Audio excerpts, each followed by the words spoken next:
जहां पर लोहा अरे तल में भर देते हैं, वह राजस्थान जहां धड़ भी दुश्मन का वध कर देते हैं। अरे यार गजब, आपकी सर्वाधिक ऊर्जा मांगता हूं। यदि राजस्थान नहीं होता तो सत्य सनातन ना होता। बिल्कुल सही बात। मैं किसी भ्रम में नहीं हूं, मैं किसी मुगालते में रहना भी नहीं चाहता। लोग कहते हैं कि तुम हिंसक हो गए। 1857 से पहले की तमाम लड़ाइयां सामंतवादियों की लड़ाइयां थी। अरे हमारी भूमि से हमको भगाया जा रहा था, हमारे मान को नंगा नचाया जा रहा था, हमारे घर मसालों से जलाए जा रहे थे, नन्ही देह पर भाले चलाए जा रहे थे, हाथियों से हमें कुचला मिटाया जा रहा था, हमें कायर, बहुत कायर बताया जा रहा था।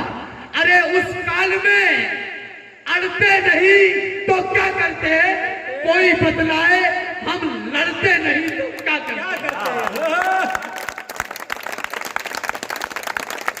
यदि राजस्थान नहीं होता तो सत्य सनातन ना होता, यदि राजस्थान नहीं होता तो धर्म पुरातन ना होता, यदि राजस्थान नहीं होता तो हम हिंदू न रह पाते, यदि राजस्थान नहीं होता तो राम नाम न कह पाते, यदि राजस्थान नहीं होता तो गौरव गान नहीं होता, यदि राजस्थान नहीं होता तो हिंदुस्तान नहीं होता।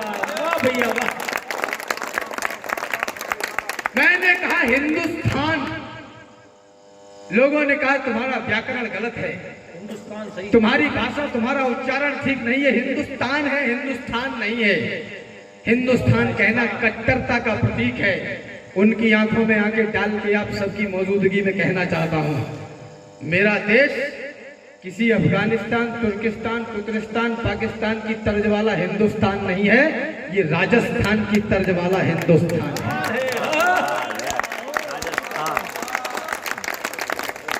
500 वर्ष तक इस देश के आराध्य को कहा जाता रहा कि तुम तो काल्पनिक हो, तुम हो ही नहीं।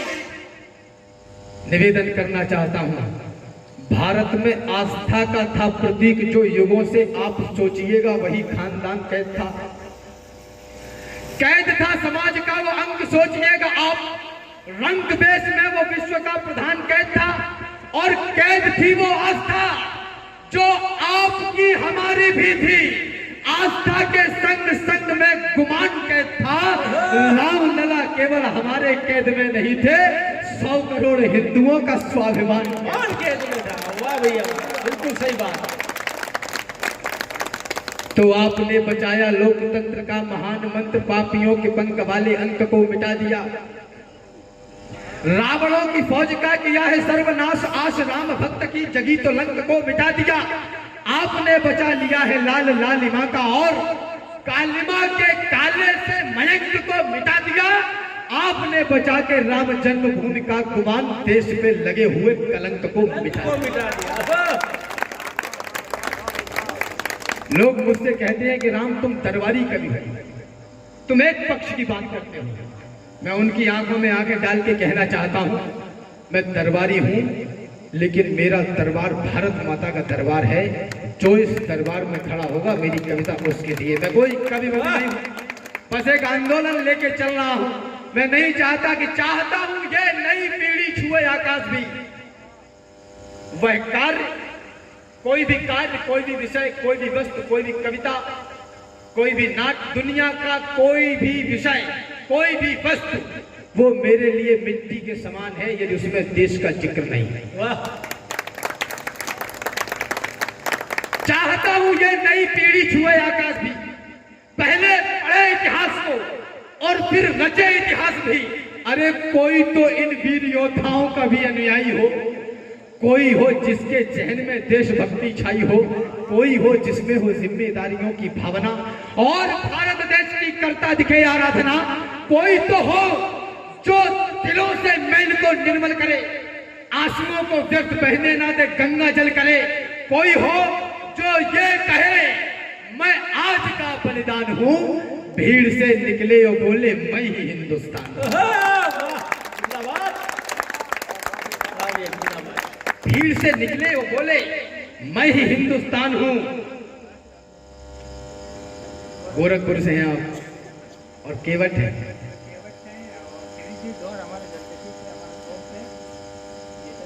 तालियां एक बार बजा दीजिए। मेरे भगवान राम को जो पार जाना था, मेरे आराध्य को अब से आ गया, तो थोड़ा सा सुन लीजिए। 2 से 3 मिनट इस विषय में जरूर कहूंगा मैं। तो उनको केवट की याद आई। निवेदन करना चाहता हूं, कैसा है मेरा ईश्वर, क्यों न पूरी दुनिया उस पर मोहित हो जाए। जगत के नियंता राम, शेषनाग लक्ष्मण जी संग में जगदम्बा सीता मैया दिखाई दे। टेरत है जिनको सुर योगी मुनि ध्यान मध्य, केवट को टेरत दो भैया दिखाई दे। और करने को धार पार गंगा की आज प्रभो, भव से ब्रह्मांड के तरैया दिखाई दे। और खलन के खलैया लड़ैया रमैया राम, भक्तन के आगे बने गैया दिखाई दे। बहुत अच्छा सम्मान दिया। भगवान राम और भैया लक्ष्मण जनकपुर पहुंचे तो महाराज जनक ने उनके साथ एक दूत भेज दिया कि जाओ इनको पूरी मिथिलापुरी घुमा के लाओ। पूरे दिन उसने घुमाया, आपको अच्छा लगेगा, सुनिएगा ये प्रसंग। पूरे दिन उसने घुमाया, शाम को जब जाने लगा तो उसने कहा कि चक्रवर्ती महाराज लिखते हैं, बुंदेलखंड के बहुत अच्छे कवि हुए आदरणीय बिंद महाराज, वो लिखते हैं कि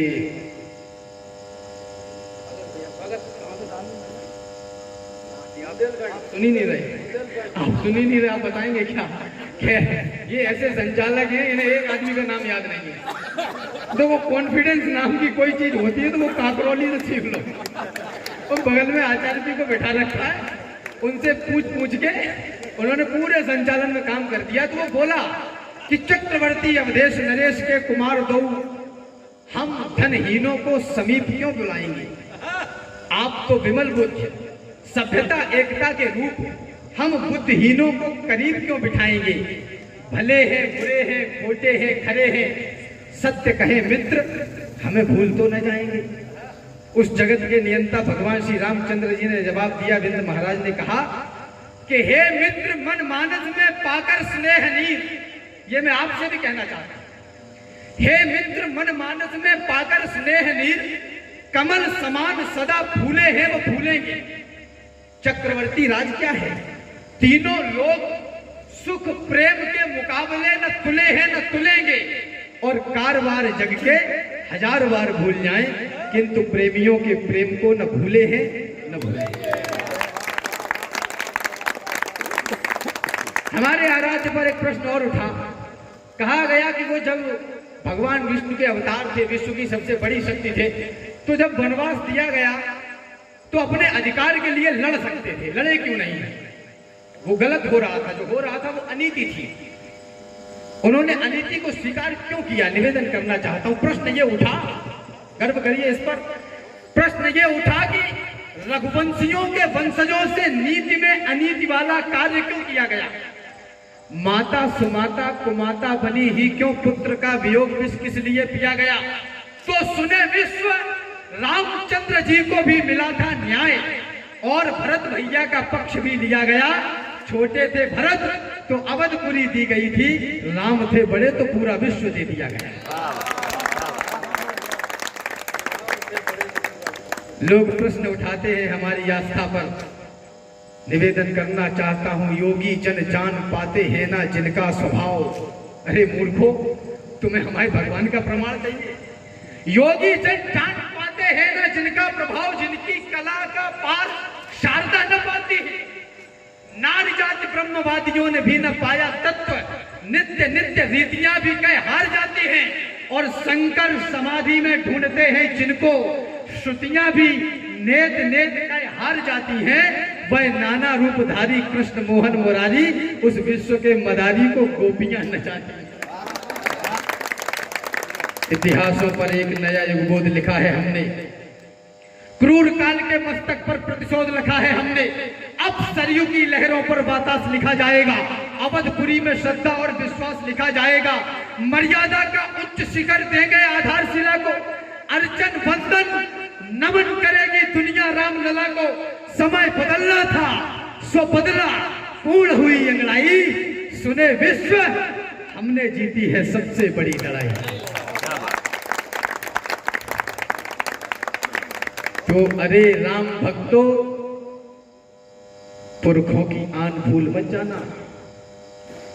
आपसे यदि आपको मेरी एक पंक्ति भी ठीक लगी हो, यदि मैं आपको रत्ती भर भी ठीक लगा हो, तो आपसे हाथ जोड़ के गिड़गिड़ा के निवेदन करना चाहता हूं, मांगना चाहता हूं कि पिछले 10 वर्षों में भारतवर्ष में जो माहौल पनपा है उसको ठंडा मत पड़ने देना।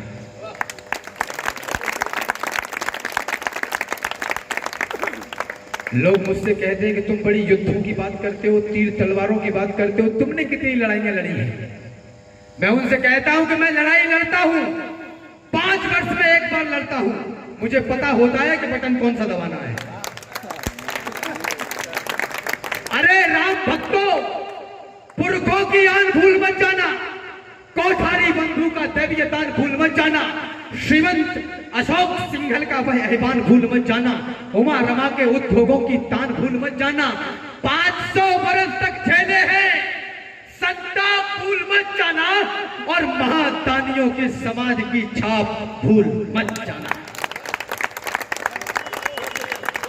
कहां गए अब मंदिर को शमशान बनाने वाले? रात में 12 बजे कोर्ट खुलेगा, तुम्हारे बाप का राज्य क्या? कहां गए अब मंदिर? इटावा उत्तर प्रदेश से आता हूं मैं, राजनीति के जानकार लोग बैठे हो तो सुने। कहां गए अब मंदिर को शमशान बनाने वाले? कहां गए भगवान राम पर प्रश्न उठाने वाले? है कहां अवध को चलिया वाला बाग बनाने वाले? और कहां मर गए भक्तों पर गोली चलवाने वाले?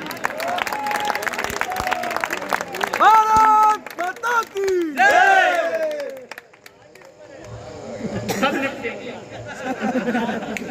जो राम का नहीं वो किसी काम का नहीं। कहां मर गए भक्तों पर? और मेरे आराध्य का नाम लेना यदि कट्टरता की निशानी है तो मैं गर्व के साथ कहता हूं कि हम कट्टर हैं। मैं ऐसे संवाद का क्या करूंगा जो मेरे राष्ट्र के काम नहीं आ सकता। निवेदन करना चाहता हूं, बात सिर्फ एक पहलू की नहीं है, सिक्के का दूसरा पहलू भी है। धर्म के सुंदर घटों को तोड़ करके कौन आया? सागर तट पर भगवान श्री रामचंद्र के गोद में उनके भैया लक्ष्मण का अर्धमूर्छित शरीर पड़ा हुआ है। लंका से वैद्य सुसैन को लाया गया कि इनका इलाज कर दीजिए, उनको औषधि दीजिए। वैद्य सुसैन ने उस जगत के नियंता के सामने धर्म का प्रश्न खड़ा कर दिया। जिस धर्म की दुहाई हम और आप देते हैं उसको निभा पाना इतना आसान नहीं है, क्योंकि वह ईश्वर के सामने भी कसौटी खड़ी करता है। वैद्य सुसैन ने कह दिया कि मैं तो लंका का वैद्य हूं, तुम्हारे भाई का इलाज कैसे कर सकता हूं? राधेश्याम तिवारी जी रेखांकित करते हैं, मैं वैद्य दशानन के घर का किस तरह आपका काम करूं, अनुचित है यदि लंका पति के वैदी को मैं आराम करूं। जिसमें प्रत्यक्ष बुराई है कैसे वह कर्म किया जाए? क्या राम आज्ञा देते हो इस समय अधर्म किया जाए? प्रभु ने कहा इससे प्रेरणा न लीजिए। भगवान बोले जिस धर्म पे अपना राज्य गया, सीता प्यारी का हरण हुआ, जिस धर्म पे अपना भरत छुटा, श्री पितृदेव का मरण हुआ, उस धर्म सत्य पर लक्ष्मण भी यदि मरता है तो मर जाए, सौगंध राम की यह होगी कि धर्म नहीं जाने पाए।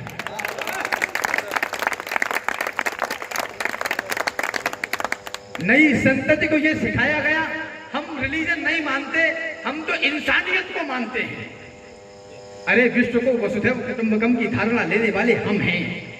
निवेदन करना चाहता हूं, पशु पेड़ नदी माटी मौसम का तिलक किया, सागर की करी आरती, पत्थर पूजे हैं, आलोचन को सम्मानित करते रहे, सदा प्रश्नों का किया स्वागतम, उत्तर पूजे हैं। पशुपालन से लेकर निर्बल के रक्षा की सभ्यता हम ही लेकर आए हैं दुनिया में। सदियों के सागर से नौका सद्भावों की अपने बल पर खेकर लाए हैं दुनिया में। विध्वंसक नहीं रहे हैं, हम तो पोषक हैं। दुश्मन को भी शरणागत में अपनाया है। कल्याण विश्व का हो की मन्नत मांगी है, सारी वसुधा को एक कुटुंब बताया है।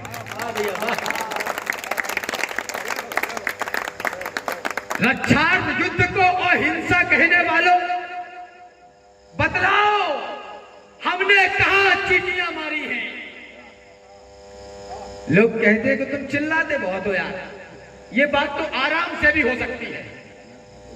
मैं उनसे कहना चाहता हूं आपकी तालियां उठें। चिल्लाता वह है जिसको चुभता है, मुर्दे बोला नहीं करते। रक्षार्थ युद्ध को अहिंसा कहने वालों, बतलाओ हमने कहां चीटियां मारी हैं? कब वृद्धों गर्भवती देहों को छेदा है? नन्हे शिशुओं पर कब तलवारें गाड़ी हैं? कब नोचे हैं हमने बतलाओ खिले कुसुम? कब हमने कच्ची मिट्टी के घट फोड़े हैं? कब हमने छीना है प्यासों से नीर पात्र? बतलाओ हमने कितने पनगन तोड़े हैं? बतलाओ कोई कालखंड हो याद तुम्हें, जब हमने निर्बलता का शीश उतारा हो, गर्दने काटती हो अपने राजाओं की और किसी निहत्थे दुश्मन को भी मारा। तो धर्म के सुंदर घटों को तोड़ करके कौन आया? भेड़ियों के भाव से गठजोड़ करके कौन आया? हम अधर्मी साधुओं को गालियां देते रहे, पर बेटियों को आश्रमों में छोड़ करके कौन आया? भूल बैठे वेद और भजने लगे शैतान को, और हम ही गालियां देते दिखे भगवान को। वेद के वेदत्व को भी जानकर जाना नहीं, और ऋषियों का कहा भी मानकर माना नहीं। 4 वेद 18 पुराण जिस धर्म के आधार हो, और स्वयं भगवान विष्णु जिसके पालनहार हो, 33 कोटि देवता रक्षार्थ हो जिस धर्म के, पितरों ने जिसको रास्ते दिखलाए हो सत्कर्म के, जिस धर्म में हो दान भक्ति और क्षमा का चाव हो, जिस धर्म में हो शील मर्यादा समर्पण भाव हो, उस धर्म को हमने भुलाया व्यर्थ की आभाओं में, और ईश्वर ढूंढते पाए गए बाबाओं में। भैया लोग कितने हैं जिन्होंने वेद के पन्ने पढ़े? जय श्री राम हो गया काम, सब सिरों पर केसरी साफा सजा है, ठीक है। धर्म रक्षा की नई आई अदा है, ठीक है। आज का माहौल भी अच्छा है और उत्तम यही, पर लड़ाई है बड़ी, ये कम न पड़ जाए कहीं। जंग ये 1400 वर्षों की नहीं आसान है। लूट हत्या धर्म परिवर्तन सभी कुछ ध्यान है। हम महज नारों से ये गुलशन सजा सकते नहीं, धर्म छोड़ो धर्म का धाबी बचा सकते नहीं।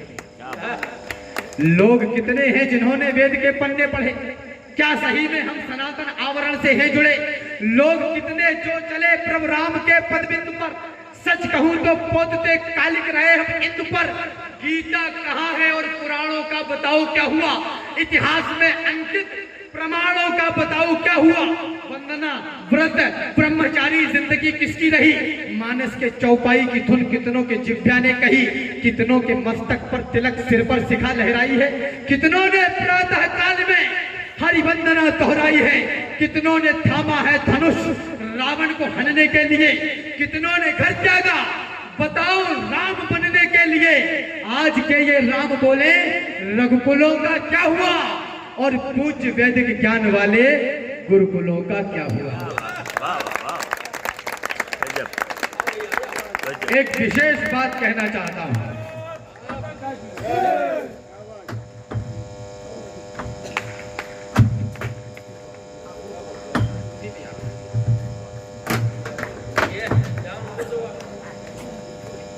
मैं आपसे निवेदन ये करना चाहता हूं कि थोड़ी देर के लिए मालाओं का क्रम रोक दीजिएगा, क्योंकि अब मैं आपको कविता सुनाना नहीं चाहता, मैं आपके आगे बिछ जाना चाहता हूं।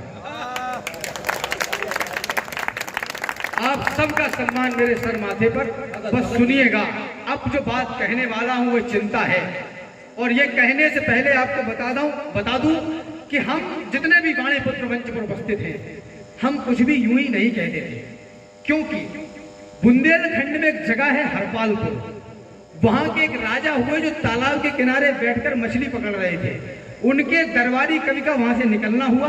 राजा ने हास्य विनोद करते हुए पूछ लिया कि कविराज तुम्हारी कविता क्या कहती है, मेरी डोरी में क्या फंसेगा। कविराज ने भी हास्य करते हुए कह दिया कि इसमें कबूतर फंसेगा। राजा बोले कि कबूतर नहीं फंसा तो सुबह फांसी। डोर खींची गई, आदरणीय कबूतर ही निकला था। कविराज उस कबूतर को लेकर घर चले गए। जैसे ही उसे अपने हाथों से छोड़ा, मां शारदा जगत जननी का प्राकट्य हुआ और कहा कि कविराज सोच समझ के बोला करो, तुम्हारे चक्कर में कबूतर भी बनना पड़ा। बहुत बढ़िया बात। हम शब्द के साधक, हमने जो कहा वो घटा, हुई है वही जो राम रच राखा। को कर तर्क बढ़ावे शाखा, बिन पग चले सुने बिन काना, बिन कर करम करे विधनाना। हम सवारी शब्द की करते हैं सीना तान कर, इतिहास बतलाता हूं मत हैरान होना जानकर। शब्द से चौहान को भी दृष्टि देते हैं हमी, देश के पौरुष में हम आने नहीं देते कमी। राजपथ पर जब कभी सत्ताएं बेकाबू हुई, तब पकड़कर बाह उनकी हमने दी ज्वाला नहीं। हम कनक शंभू के संग में यातनाएं झेलकर बढ़ गए आगे, पहाड़ों पर्वतों को ठेलकर। वीर बुंदेला मराठा शौर्य कुलभूषण हुए, वीरता लिखकर सुनाकर महाकवि भूषण हुए। जो कल्पना की है वो घटेगी जरूर। अभी हेमेंद्र भैया ने कविता सुनाई, प्रभाव इतना तेज था कि 1.5 लाख आ गए खाते में, 10 सेकंड नहीं लगे। कविता केवल मनोरंजन का विषय तो नहीं है, ये हृदय परिवर्तन का विषय है, अगर ठीक ठीक कर दी जाए तो। बहुत बढ़िया बात। भेज दी औलाद तुमने मिशनरी स्कूल में। इंडियन रेलवे के बाद सबसे ज्यादा जमीन इन्हीं के पास है। My lord and my mother मेरी। ये कुछ भी बन सकता है, भारतीय तो नहीं बन सकता।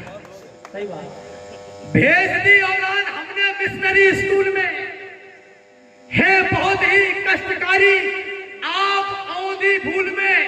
आधुनिक शिक्षा बता गर्दन दबाई जा रही है, आपकी औलाद ईसाई बनाई जा रही है। किसको सुनाऊं राष्ट्रीयता के नए पद छंद में। मैं धन्यवाद देता हूं दादा को जो राजस्थानी के लिए लड़ रहे हैं। मैं बहुत बहुत धन्यवाद प्रेषित करता हूं कि राजस्थानी बोली के लिए काम कर रहे हैं। हमारे तो जब तक अंग्रेजी न सीख लो मोक्ष की प्राप्ति नहीं होती। जब तक अंग्रेजी न सीख लें तब तक मोक्ष की प्राप्ति नहीं होती। निवेदन करना चाहता हूं, अभी समय है, तलवार चल चुकी है 710 से लेकर आज तक, मोहम्मद बिन कासिम से लेकर आज तक तलवार चल चुकी है। आराधना करो अब, ये वक्त साधना का है।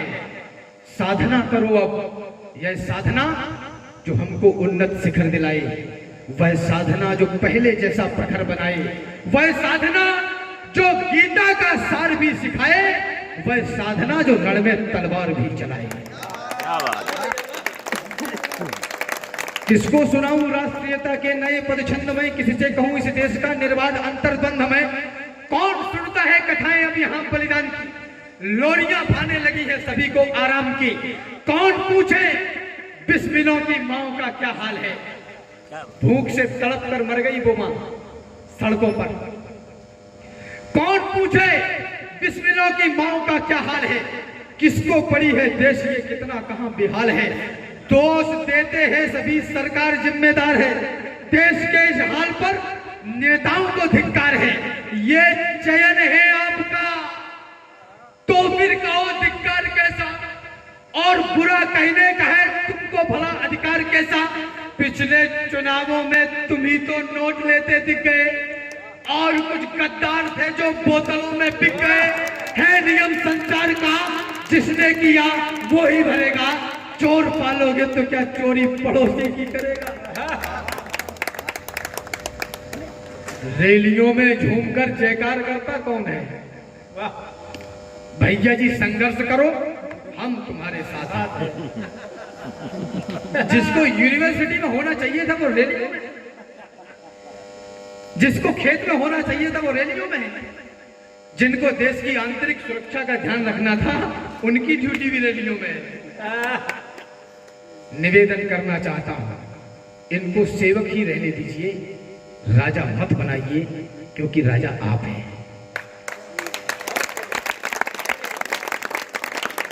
और तो और ये भी परेशान हो जाते हैं, कुछ इतने अच्छे चमचे होते हैं कि ये भी परेशान हो जाते हैं कि ये ना आए तो अच्छा है, ना तो इधर काम करने देते ना उधर काम करने देते।